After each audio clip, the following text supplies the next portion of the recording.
Years ago, I was at JFK Airport, about to get on a flight, when I was approached by two women who I do not think would be insulted to hear themselves described as tiny, old, tough-talking Italian-American broads. The taller one, it's like up here, she comes marching up to me and she goes, "Honey, I gotta ask you something. You got something to do with that whole eat, pray, love thing that's been going on lately?" And I said, "Yes, I did." And she smacks her friend and she goes, "See, I told you, I said, that's that girl. That's that girl who wrote that book based on that movie." So that's who I am. And believe me, I'm extremely grateful to be that person, because that whole eat, pray, love thing was a huge break for me. But it also left me in a really tricky position moving forward as an author, trying to figure out how in the world I was ever going to write a book again that would ever please anybody. Because I knew well in advance that all of those people who had adored Eat, Pray, Love were going to be incredibly disappointed in whatever I wrote next, because it wasn't going to be Eat, Pray, Love. And all of those people who had hated Eat, Pray, Love were going to be incredibly disappointed in whatever I wrote next, because it would provide evidence that I still lived.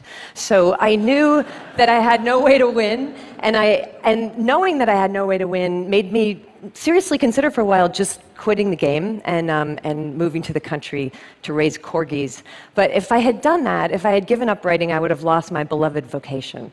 So I knew that the task was that I had to find some way to gin up the inspiration to write the next book, regardless of its inevitable negative outcome. In other words, I had to find a way to make sure that my creativity survived its own success.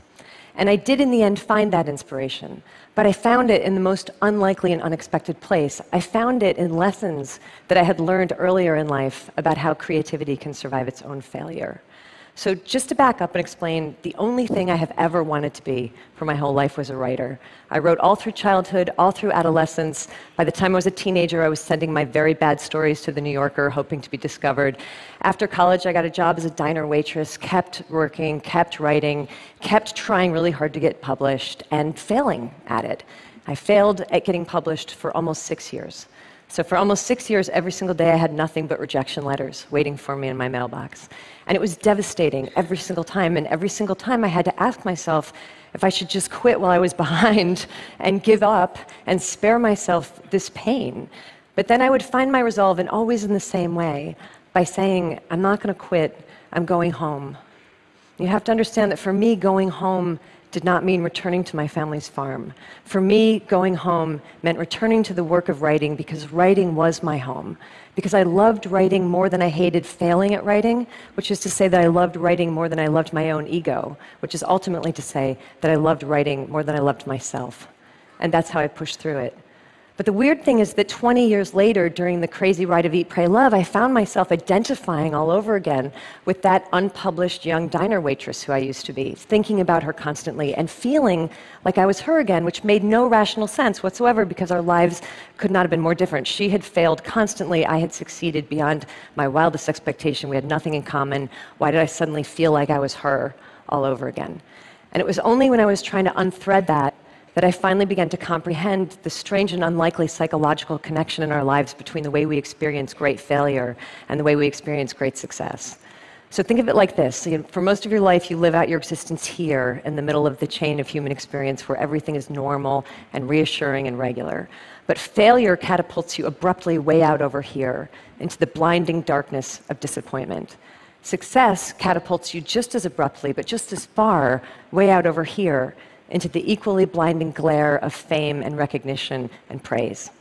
And one of these fates is objectively seen by the world as bad, and the other one is objectively seen by the world as good. But your subconscious is completely incapable of discerning the difference between bad and good. The only thing that it is capable of feeling is the absolute value of this emotional equation, the exact distance that you have been flung from yourself. And there's a real equal danger in both cases of getting lost out there in the hinterlands of the psyche. But in both cases, it turns out that there is also the same remedy for self-restoration, and that is that you have got to find your way back home again, as swiftly and smoothly as you can. And if you're wondering what your home is, here's a hint. Your home is whatever in this world you love more than you love yourself. So that might be creativity, might be family, might be invention, adventure, faith, service, might be raising corgis. I don't know. Your home is that thing to which you can dedicate your energies with such singular devotion that the ultimate result become inconsequential. For me, that home has always been writing. So after the weird, disorienting success that I went through with Eat, Pray, Love, I realized that all I had to do was exactly the same thing that I used to have to do all the time when I was an equally disoriented failure. I had to get my ass back to work. And that's what I did. And that's how, in 2010, I was able to publish the dreaded follow-up to Eat, Pray, Love. And you know what happened with that book? It bombed. And I was fine. Actually, I kind of felt bulletproof, because I knew that I had broken the spell, and I had found my way back home to writing for the sheer devotion of it.